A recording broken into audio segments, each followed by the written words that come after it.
Salut à vous les juristes, c'est Matt DEH et bienvenue sur Vulgadroit. Aujourd'hui dans ce Vulga News, on va parler d'un étranger qui a perdu son statut de réfugié après avoir fait de l'apologie du terrorisme. Et on va voir si le Conseil d'État a validé une décision, ce juste après l'intro.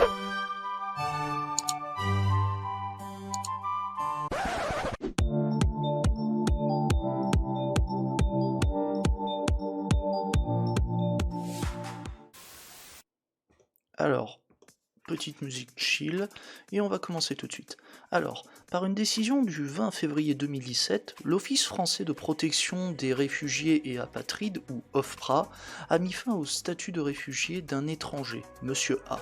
Pour l'OFPRA, cette décision est justifiée par le fait que sa présence sur le territoire français est une menace grave pour la société, en particulier parce que Monsieur A a fait l'objet de 4 condamnations pénales entre 2011 et 2016, dont une condamnation prononcée le 18 février 2015 par le tribunal correctionnel de Nice pour des faits d'apologie publique d'un acte de terrorisme.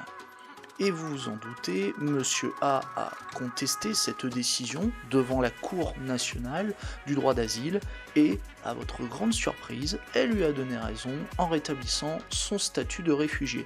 Puis en réaction à cela, l'OFPRA a décidé de contester devant le Conseil d'État la décision qui a été rendue par la Cour nationale du droit d'asile en considérant qu'il faut au contraire enlever le statut de réfugié à Monsieur A.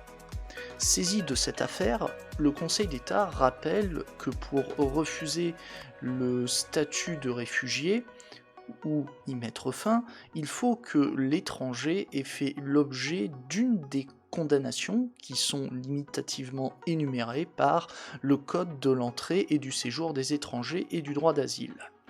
Et le Conseil d'État constate dans le cas présent que les délits commis par l'étranger étaient punis de peines inférieures à 10 ans d'emprisonnement et que les faits d'apologie publique d'un acte de terrorisme ne constituaient pas un acte de terrorisme.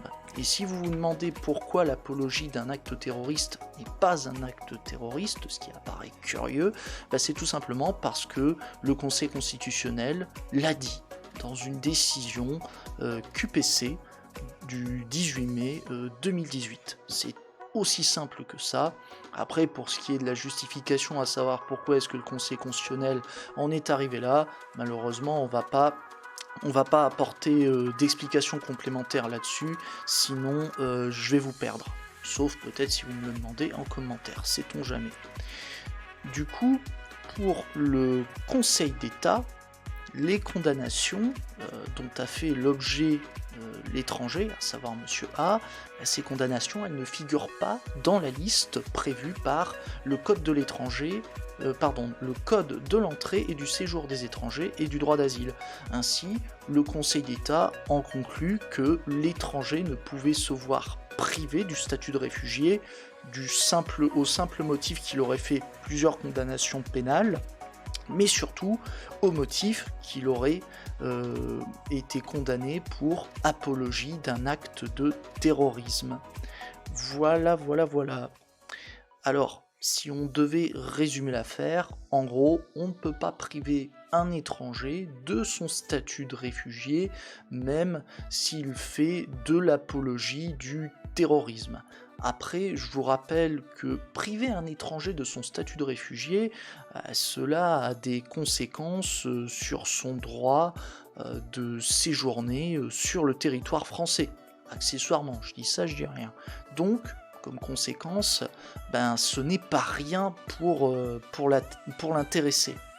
Après, je pense sans me tromper qu'une bonne partie des personnes sont en colère.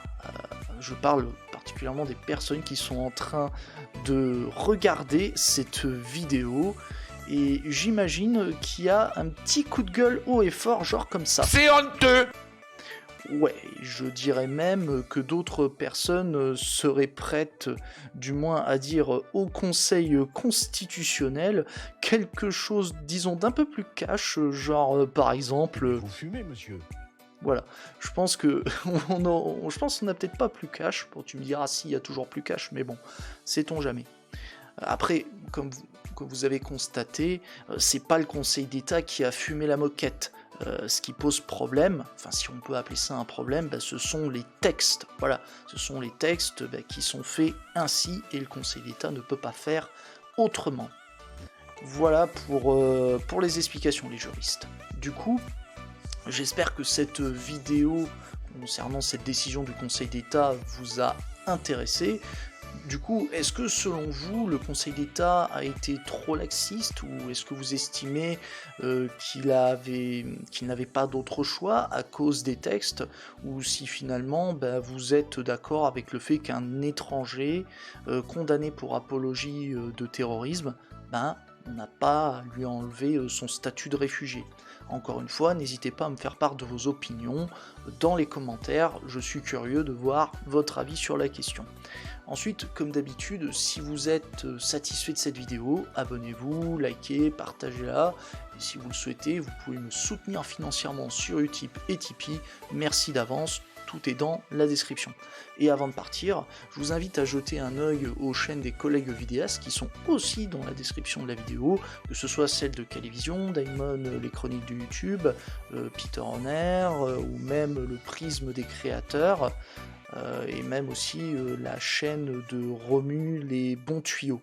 Et aussi aller jeter un œil sur le Twitter de Citoyen Lambda, de Moi Citoyen Lambda, pardon. Et si vous voulez voir encore plus de vidéastes, vous pouvez aller directement sur le Discord de 404 les tendances perdues et sur celui du prisme des créateurs. Si jamais si vous n'en avez pas assez. Et dans la description de la vidéo, vous retrouverez aussi la décision du Conseil d'État. Comme ça, vous pouvez vérifier à partir des sources. Voilà. Bon, je crois que j'en ai assez dit. Sur ce, je vous laisse les juristes. C'était Matt DEH sur Vulga Droit. Allez, à plus, et c'est l'heure de la petite outro.